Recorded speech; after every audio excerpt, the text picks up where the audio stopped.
아주 인사이트한 강의를 좀 하겠습니다. 그냥 그 틀에 박힌 강의가 아니고 여러분들이 이걸 알고 있으면 아마 뭘 해도 좀 다른 과목도 좀 도움이 될 그런 이제 좀 제가 강의를 하려고 합니다. 여러분들 그 설계를 지금 뭐 많이 배우고 있잖아요. 그 기계 설계과고 하다 보니까 설계를 많이 하는 걸로 알고 있습니다. 저도 원래 이제 기계과를 전공해가지고 이제 하면서 여러분과 같이 이제 이렇게 똑같이 기계를 설계했습니다. 한 15년 정도를 설계를 했는데요. 제가 이제 설계를 하면서 느낀 게 설계가 굉장히 중요하다. 왜? 처음에 이렇게 잘 계획을 해야지 그 다음에 제품이 제대로 나오고 그 제품이 또 이제 밖에 소비자한테 가서 정말로 어떤 고객의 눈높이를 잘 맞춰줘야지 결국은 제품이 굉장히 많이 팔림으로 해가지고 회사가 잘 되지 않습니까? 여러분들은 앞으로 이제 설계를 하게 될 텐데 그 설계하는 그 과정이 결국은 사업 설계하고 똑같습니다. 그걸 한번 제가 설명을 드리고 싶은데 여러분들이 그 설계를 할 때 처음에 어떻게 합니까? 설계를 처음에 제품을 만약에 설계를 하게 되면 뭐부터 하시는 거예요? 계획. 제품 설계라 생각하세요. 그냥 제품 설계를 하면 처음에 계획을 해요. 계획 다음에 뭘 하시죠? 계획을 해가지고 그 다음에 뭘 하신가요? 계획한 다음 조사해요. 조사.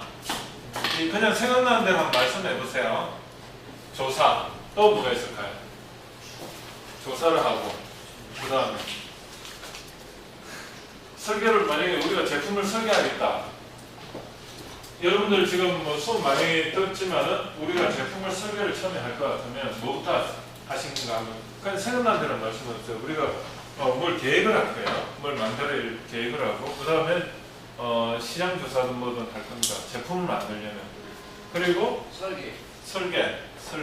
실제적인 설계를 한다. 어떻게 보면 이 설계는 디자인 설계겠죠. 예, 디자인 설계를 할 거고 또 뭘 하시겠습니까? 그냥 생각나는 대로 말씀해 보세요. 설계한 걸 만들어요. 설계한 걸 만드는데 이걸 가공한다고 할까요? 가공. 가공. 또 뭐가 있습니까? 이거 한번 잘 생각해 보세요. 제가 여러분들이 앞으로 회사를 들어가서 어디를 할까? 자, 이거 한번 설계해봐. 아니면 이걸 한번 제품을 기획해가 만들어 봤을 때 굉장히 중요한 사항입니다. 또 뭐가 있을까요? 다음이요? 아니 가공 다음이요? 가공 다음에 조립. 조립도 할 거고, 예, 또 테스트도 할 거죠. 이걸 뭐 검증이라고 합시다. 예. 검증도 할 거고 또 판매. 맞아요. 판매도 하고. 또 뭐가 있을까요? 하죠. 그러면 여러분들이 지금 이런 전체 과정에서 이 설계를 제품을 이제 설계를 하는데 이 제품 설계만 놓고 보면 여러분들이 제품을 또 이렇게 뭐 CAD로 해가 디자인을 할 겁니다. 그죠? 만약에 CAD로 디자인을 할 때 처음엔 뭘 어떻게 하세요? 디자인 할 때? 치수 보고 설계를 하는데 치수가 들어가죠. 치수 개념이. 예. 또 뭐가 들어갑니까? 치수를 설계하는데 여러분들 만약 CAD를 제일 처음에 설계할 때 뭔가 제품을 설계할 때 어떤 거는 아주 작은 것도 설계할 거고 어떤 건 뭐 선박 같은 큰 것도 설계할 겁니다. 그때 여러분들이 기본적으로 어떤 설계를 할 때 세팅이라는 걸 하겠죠. 세팅이 할 때 뭘 하냐? CAD에서 예를 들어 가지고 유닛 세팅하죠. 예. 유닛 세팅하고 단위를 밀리미터로 할 거냐, 미터로 할 거냐, 인치로 할 거냐 이런 치수 유닛을 세팅하고 또 뭐 하죠? 또 뭐가 있습니까? 레이어 세팅하죠. 레이어를 어떻게 세팅합니까? 레이어를 센터는 그 노란 색깔 같은 거 세팅하죠. 예. 그 다음에 또 선 굵기도 선 굵기, 선의 그 굵기도 있고 또 뭐가 있죠? 폰트. 맞아요. 폰트도 세팅하고 또 뭐 세팅하십니까? 페이지죠, 그죠? 맞아요. 페이지도 보면 이제 이렇게 보면 그 업체 우리 회사의 그 보면 업체 포맷이 있죠. 그 포맷도 그 A4부터 뭐 A3도 있을 거고 A2도 있을 거고 A1 이런 거에 대해서 그 이제 도면 그 뭐라고 하나? 사이즈? 또 좋아요. 사이즈도 세팅할 거고 또 뭐가 있어요? 또 뭐가 있을까? 이런 그 유닛 뭐 인치로 할 거냐 그런 걸 레이어 그 다음에 선 굵기 폰트 뭐 이런 게 있어요. 또 뭐 매크로 그 뭐라고 하죠? 그거를 그 명령어 같은 거 있죠. 명령어 같은 걸 그 단축키도 세팅하고 또 뭐 하십니까? 제가 이거는 여러분들 제 경험 15년 동안 저는 프로 엔지니어도 했고 솔리드웍스도 해봤고 그 다음에 오토캐드는 뭐 기본이고 뭐 이런 걸 제가 했고요. 그 다음에 캔도 캣 그 해석 프로그램도 좀 돌려봤을 거기 때문에 아마 여러분들보다 좀 선배입니다. 그래서 예전에 뭘 설계했냐면 TV 있죠. 지금은 그 LCD 뭐 TV 이런 거지만 예전에 좀 볼륨감 있는 계벽 TV라 해가지고 그런 보면 좀 브라운관 CPT, CRT 들어간 그런 걸 제가 설계를 직접 했습니다. 그래서 뭐 한 공장이 구미에도 있고 해외에도 있고 해가지고 제가 실제로 설계해가지고 기구 설계를 했죠. 해가지고 그거를 유럽에도 팔고 중국에도 팔고 전 세계에 팔았어요. 대우전자에서 그런 일을 했었어요. 자, 뭐 그러니까 이런 걸 세팅을 처음에 쭉 하면서 결국은 이런 어떤 포맷을 만드는 이런 세팅을 통해서 설계를 하는데 첫째 설계를 처음에 할 때 이제 이런 세팅을 다 했어요. 처음에 이제 첫 번째 단계였고 두 번째 단계는 뭘 할까요? 두 번째 단계는 일단은 밑그림을 그리겠죠. 밑그림을 그릴 때 뭐부터 그립니까? 그렇죠. 이거 도면 사이즈에 이걸 먼저 그린 상태에서 그 다음에 센터 라인을 먼저 그리죠. 센터 라인 그리고 그 다음에 어떻게 하십니까? 그 다음에 치수를 만약 예를 들어 이거를 옵셋을 하든 옵셋을 이렇게 해가지고 이제 카피 옵셋을 해가 이렇게 딱 이렇게 딱 해가지고 만들죠. 그 다음에 어떻게 하십니까? 이거를 그 다음에 이제 그 선을 제 같은 경우는 어떻게 하냐면 센터 선은 이런 식으로 이렇게 해요. 센터 선, 그 다음에 그냥 일반 실선, 그 다음에 가상 팬텀 선 이거를 전부 이제 세팅을 여기 카피해가 이렇게 하나 놔둬요. 그냥 놔두는데 이 선들을 전부 레이어가 설정이 이거는 레이어 뭐 1이고 이거는 뭐 레이어 2고 이건 레이어 3으로 이렇게 해가지고 그냥 이렇게 내 나름대로 그냥 템플릿 포맷 하나 만들어 놓고요. 그 다음에 그 포맷 이것도 A4부터 A3까지 이렇게 다 만들어 놔요. 이렇게 도면을 이렇게 해가지고 여기 보면 이제 이렇게 뭐 있죠. 여기 지금 중복돼 있는데 제가 그리기가 그래서 그런데 이렇게 뭐 몇 개 이렇게 짝짝짝 만들어 놓고 그러면 이제 만약에 내가 설계를 하겠다 이거를 그냥 카피해가지고 여기다 놓고 그 상태에서 이제 센터선까지 이렇게 기본적으로 들어가 있어요. 그러면 카피 옵셋을 해가지고 이제 단축키 같은 수가 이렇게 따다다다다 이렇게 나오고 그 다음에 여기 이제 카피 테스트라는 카피인가? 지금부터 헷갈리는 카피 테스트인가 뭐 있어요. 그래가지고 붓같이 이렇게 생겨가지고 뭐 이렇게 생긴 명령어가 있는데 이걸 누르면 요걸 누르고 요걸 F4를 딱 누르면 요 선이 여기에 그냥 그 속성이 복사가 돼요. 속성 복사. 속성 복사를 하면 요게 이제 이렇게 딱 되고 그 다음에 이것도 이렇게 되고 이것도 이렇게 되잖아요. 그러면 이제 어떻게 합니까? 트림 명령 써가지고 이제 요거를 이렇게 잘라주죠. 그러면 어떻습니까? 이런 식으로 이제 사각이 뭔가 나온단 말입니다. 맞습니까? 그죠? 보통 그렇게 하죠. 여러분들 어떻게 하십니까? 처음부터 사각형 그린다. 아, 사각형. 뭐 이렇게 할 수도 있고요. 저 솔리드웍 같은 경우는 사각형 이제 요런 명령을 써가지고 그거를 여기다 딱 대고 그 다음에 여기서 치수를 이렇게 주고 그 다음에 여기서 뭐 이런 식으로 주고 그 다음에 이런 식으로 주고 이런 식으로 주기도 하죠. 그죠? 단면 그릴 때 맞습니까? 솔리드웍 같은 경우는 그렇게 한단 말이에요. 이제 제가 말하는 데는 2차원 단면을 먼저 그려요. 그죠? 그 다음에 세 번째가 어떻게 합니까? 그 다음에 채적을 주죠. 그러니까 익스트루드나 뭐 컷이나 뭐 여러 가지 쓰죠. 그죠? 그럼 익스트루드 시키면 이 단면이 이렇게 있는 게 익스트루드가 이렇게 되면 채적이 되죠. 그죠? 그때 익스트루드를 뭐 이쪽으로 시켜가지고 여기 이제 이렇게 돼가지고 두께를 이렇게 뎁스를 둬요. 그리고 네 번째는 어떻게 하십니까?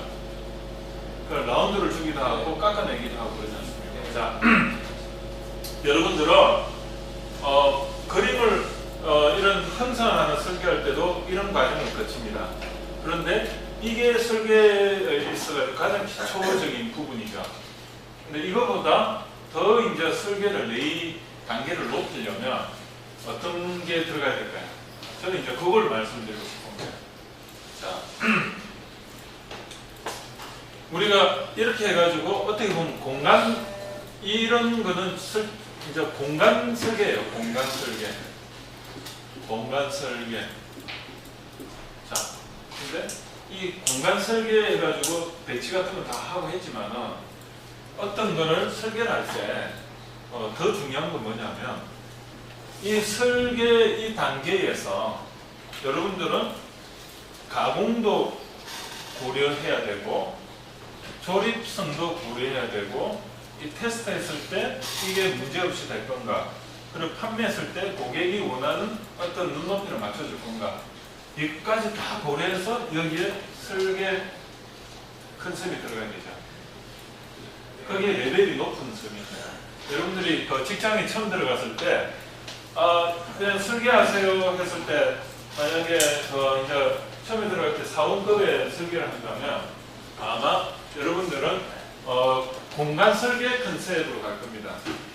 그런데 이제 대리가 되거나 과장이 되거나 차장이 되면 레벨이 어떻게 가냐면 이제 이분들은 많은 경험을 뭐 가공까지도 이제 자기가 직접 뭐 어디 현장에 나가서 해보거나 아니 본인이 그런 경험이 있거나 하면 가공까지도 고려한 어떤 제품 설계가 되겠죠. 거기다가 또 공장에 저 같은 경우도 이 대우 이제 TV 쪽에 있다 보니까 제가 설계를 해놓았는데 이게 공장 라인에서는 설계 조립이 잘 안 되는 거예요. 뭘 이렇게 조립을 차곡차곡 해나가는데 막판에 이렇게 조립을 하려면 이 부품이 안 들어가는 거야. 그러면 이 조립자가 굉장히 힘들어하죠. 그래서 제가 엄청 욕먹은 적도 많아요. 그럼 이제 저는 어떻게 하냐. 거기 이제 공장의 라인에 있는 그 생산기술팀 담당자가 당신이 직접 내려와 이거 어떻게 돼 이래요. 그럼 제가 이제 또 내려가 그 라인에 공장에 이제 조립하고 있는 그 시간 동안은 제가 직접 출장 가가지고 3일이든 4일이든 5일이든 거기서 완전 거기서 이제 방 하나 잡아놓고 그 라인에서 제가 그걸 직접 이렇게 하면서 제가 몸소 그 문제점을 이렇게 확인하고 다음에 이제 올라와가지고 이걸 다시 설계를 이제 변경해야 되죠. 그런 과정이 쭉 있습니다. 여러분들도 이제 업력이 쌓인다, 경력이 쌓인다는 말은 이게 이제 1년차, 2년차, 3년차, 4년차 되면서 이제 이런 것까지 다 보이는 거예요.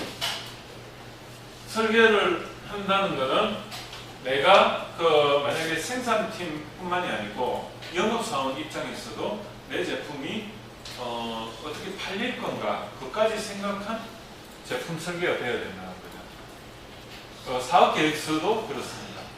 사업계획서도 사업도 설계하는 겁니다.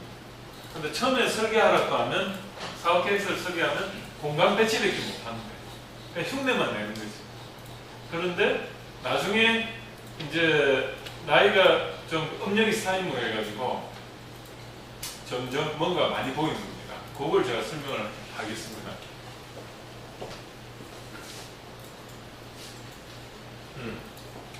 자, 우리가 그 설계라는 거는 설자는 무슨 설까요? 가설 할 때는 가설. 여러분들 그 가설을 한다. 가짜 가정을 가설이라고 하거든요. 우리 설정을 하다, 설정하다. 설정도 뭐냐면 뭔가 가정하고 정하는 거예요. 설정하다. 가설, 설정, 다 설자가 그런 의미예요. 거기다가 개자가 뭐냐? 개자는 수치화라는 겁니다. 우리 제어 개척할 때 컨트롤이 제어고 개척은 뭐냐? 피드백이거든요. 피드백을 받을 때 개자가 뭐냐면 숫자예요. 개척하다, 계량화하다, 숫자화 시키는 것을 계량화 이렇게. 그래서 이 설계라는 의미는 결국은 가정을 수치화시키는 겁니다. 결국은 우리가 이 설계라는 의미는 미래를 의미합니다. 미래. 현재에 없는 미래를 우리는 가정을 하고 그걸 수치화시켜가지고 눈에 수치화라는 건 뭐냐면 눈에 보이는 거예요. 눈에 보이는 거. 눈에 보이도록. 이게 어떤 거를 만들어내가지고 만들어내서 눈에 보이도록 합니다. 설계가. 결국은 여러분의 상상력이 제일 중요합니다. 이 상상력. 결국 여러분들이 이 설계과에서 설계를 하는 대상이 기계지만은 기계를 설계한다는 것은 지금은 없어요. 지금은 없는데 몇 달 후에 생길 거를 가정해서 수치화시켜가지고 상상력을 발휘해서 만들어내는 게 결국은 설계가 굉장히 중요한 거죠. 여러분들은 결국은 아이디어가 굉장히 많아야 돼요. 스티브 잡스와 같이 상상력이 풍부한 사람이 가정도 잘하고 그거를 또 좀 논리성과 상상력이 두 개가 결합돼야 되는데 상상력만 있는 사람이 누구죠? 상상력만 있는 사람 예술가죠. 그죠? 근데 예술가는 수치화를 못 시켜요. 조금 이해가 되시죠? 그냥 내가 예술가로 갈 거냐 아니면 예술가인데 현실성 있게 수치화를 시키는 어떤 이중적이 있는데 상상력도 풍부하면서 수치화도 잘 시키는 사람 뭐냐면 자뇌와 우뇌가 잘 결합된 사람입니다. 자뇌는 수치화를 잘 시키고 우뇌는 상상력이잖아요. 그래서 설계 능력이 좋은 사람은 양쪽을 다 잘하는 사람이 설계를 잘하는 사람이라고 봐야 되죠. 여러분들 한번 성향을 잘 보시면 우뇌가 발달한 사람은요 상상력이 뛰어나니까 어떻습니까? 일을 잘 저질러요. 현실감 있게 일을 잘 저질러요. 뭐 해보자 하고 해요. 근데 자뇌가 뛰어난 사람은 현실감이 너무 발달해가지고 그러면 되겠어? 그냥 이렇게 검사를 막 하는 게 그래 조금은 부정적일 수가 있어요. 항상 뭔가 이렇게 체크를 자꾸 하니까 브레이크를 밟는 사람은 자뇌가 발달했고 우뇌가 발달한 사람은 엑셀레이터를 많이 밟는 거예요. 그죠? 그래서 여러분은 이 설계를 한다는 것은 결국은 이 가정을 잘하는 즉 우뇌형과 그 다음에 자뇌형 두 가지를 다 가지고 있어요. 전인적인 사람이 돼요. 그리고 우뇌는 예술가 타입이고 예술가 그리고 자뇌는 논리가요. 그리고 우뇌는 어떻게 보면 액티베이터라고 해가지고 칭찬을 많이 하는 사람이에요. 이 사람은 칭찬과 자신감이 많아요. 그 반면에 이쪽은 어떠냐, 빠지기 좋아하고, 좋게 말해서 빠지기. 그냥 항상 신중하고, 그 다음에 뭔가를 이렇게 항상 체크하고 하는 사람. 그리고 여기는 굉장히 비현실적일 수가 있고, 여기는 현실적이에요. 여러분들이 여기서 제품을 하나 설계한다는 게 내가 단순히 그냥 공대인으로서 그냥 제품만 설계하겠다 이러면은 이쪽이에요. 그런데 내가 경영도 하면서 어떤 엔지니어로서가 아닌 전체적으로 위에 탑으로 가가지고 뭔가 전체 회사의 어떤 중요한 일을 하겠다 하면 결국은 운에도 같이 가져가야 돼요. 결국은 내가 설계를 하지만은, 자, 어떻습니까? 가공, 조립, 검정, 이 설계는요, 여기는 결국 계획하고 조사는 어떻습니까? 상상력이죠. 이쪽은 상상력이에요. 상상. 이거는 운해형이에요. 여기서부터 여기까지는 뭐예요? 하면 되겠어? 조립하면 이렇게 하면 잘 되겠어? 아, 잘 안 될 텐데. 더 여기 보면 판매 그렇게 만들면 잘 안 될 텐데, 여기는 잔해형이에요. 그래서 이 위쪽은 어떠세요? 처음에 시작할 때는 운해형 인간이었다가 나중에 이렇게 플로우가 내려가면 우리가 잔해로 가요. 그런데 설계는 딱 중간이에요. 여러분들은 제가 이제 어떤 사업을 할 때 결국은 인격적으로 이 성숙해야만이 사업을 잘한다는 의미가 결국은 뭐냐면 원만하게 중간에서 운해형 잔해형 사람들을 잘 컨트롤을 해야 됩니다. 여러분이 그런 역할을 하는 거예요. 그래서 여러분들이 설계를 한다는 거는 단순히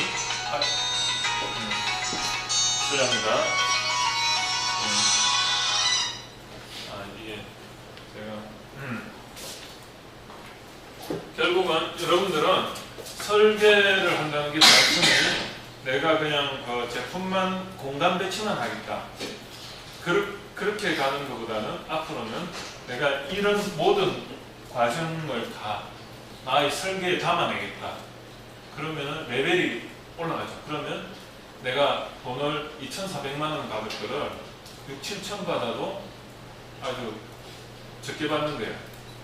내가 그 정도 레벨로 올라가려면 그만큼 주위에서 또 나를 그런 시선으로 봐줘야 돼요. 그게 브랜드고, 그죠?